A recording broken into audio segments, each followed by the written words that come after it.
Hello, my name is M.Grande and I thank you for coming to listen to my presentation on the journal article titled Human Muscle Stem Cell Responses to Mechanical Stress into Tunable 3D Alginate Matrices. To start, I am an athlete, and so from my experiences, I know what muscle injuries are like, and after some research, I found that muscle injuries are one of the most common categories of injuries in athletes and can comprise up to 55% of all injuries that they can experience, on top of producing chronic pain, recurrence, and dysfunction. For the actual study, the most important part is that human muscle stem cells are cells that can change into muscle cells. So they are often looked at as a possibility for therapy. However, they have a major limitation, which is their poor survivability after their transplantation, which is why they need a specialized place or capsule or transport. Our solution comes in the form of physical calcium alginate hydrogels, which just provides habitable and environmental conditions for the human muscle stem cells. On the screen currently is a picture of these hydrogels. Now, this study tests for 3 factors in the hydrogels, which will make up the 3 parts of the methodology: internal and external modeling, diffusion capability for small particles, and the impact on stem cells. For my review of literature, my first article found that muscle stem cells had similar properties to previously known muscle repairing cells. And my second article shows that muscle stem cells have been shown to increase muscle mass in patients with muscular dystrophy. These 2 articles have the same contribution to the study, which is that it establishes muscle stem cells as a possible means for muscle regeneration.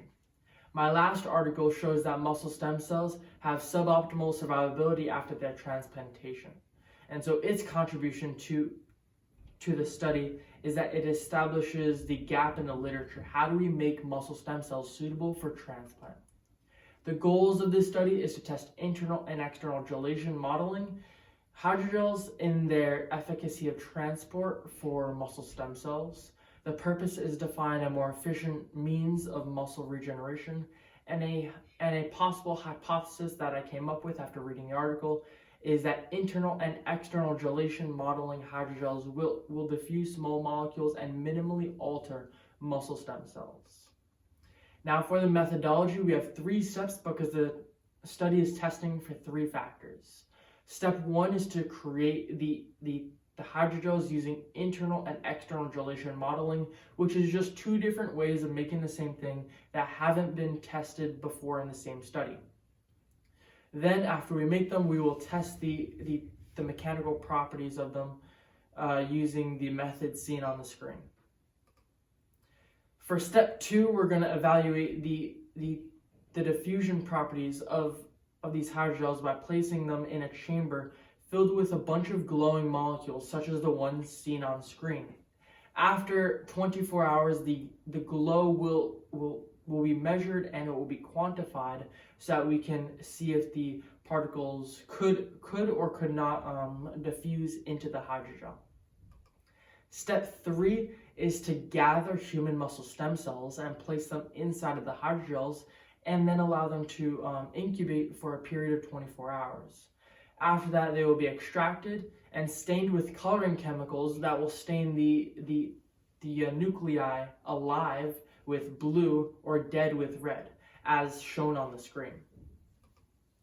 Now we get into our data and our results for step 1, which is gelation and modeling. And the study found that greater elasticity was shown for greater alginate and calcium percentages, and also external gelation as opposed to internal gelation.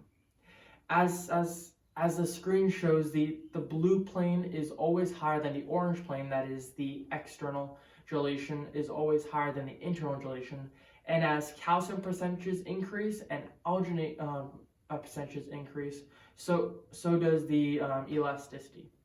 2 of these models were chosen to test for the 3rd step in because they were shown to have very similar properties to natural skeletal muscle. So you will see these two models in 2 slides from the present. Now we get to step 2, which is data and results for the diffusion. And our results show that both internal and external gelation modeling have been shown to diffuse small molecules. And the models that were shown to have higher elasticity could keep out larger molecules as well. On the screen is a picture of how we measure whether the molecule is diffused or not, with the left picture showing diffusion because the glowing molecules were on the outside and on the inside of the hydrogels, and the right picture showing that the glowing molecules did not enter into the hydrogel. Finally, the data and the results for the muscle stem cells impact. The 2 models mentioned earlier that had similar properties to skeletal muscle were chosen, and it was found that after the muscle stem cells were placed inside the hydrogels, over 80% survived in all scenarios, regardless of time or external gelation or internal gelation. Plus, after they were released from the hydrogels, they could still transform into muscle stem cells, keeping their ability and potential for therapy. Now we get into the discussion, and the data indicates that external gelation hydrogels were more elastic than internal. Greater alginate and calcium percentages resulted in greater elasticities.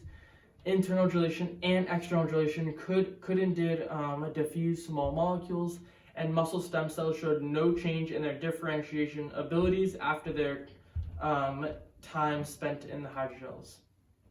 This means that hydrogels are indeed a viable means of muscle stem cells transport. Muscle stem cells can have a safe travel that will keep their structure, they will have nutrients along the way, and they will even have a transportation method that will keep out large and potentially harmful molecules.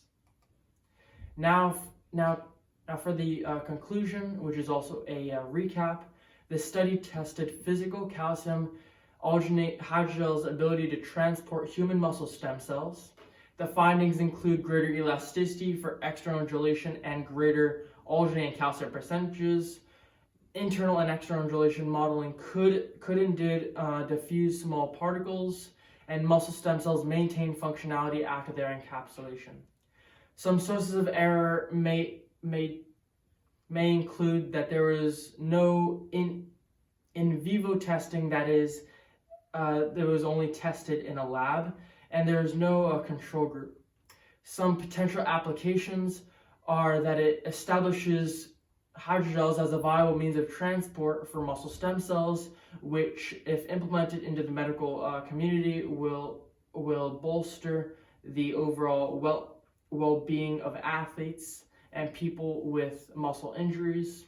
And some future research includes testing the muscle stem cells' ability to secrete substances instead of just letting in smaller ones, and to test on living test subjects.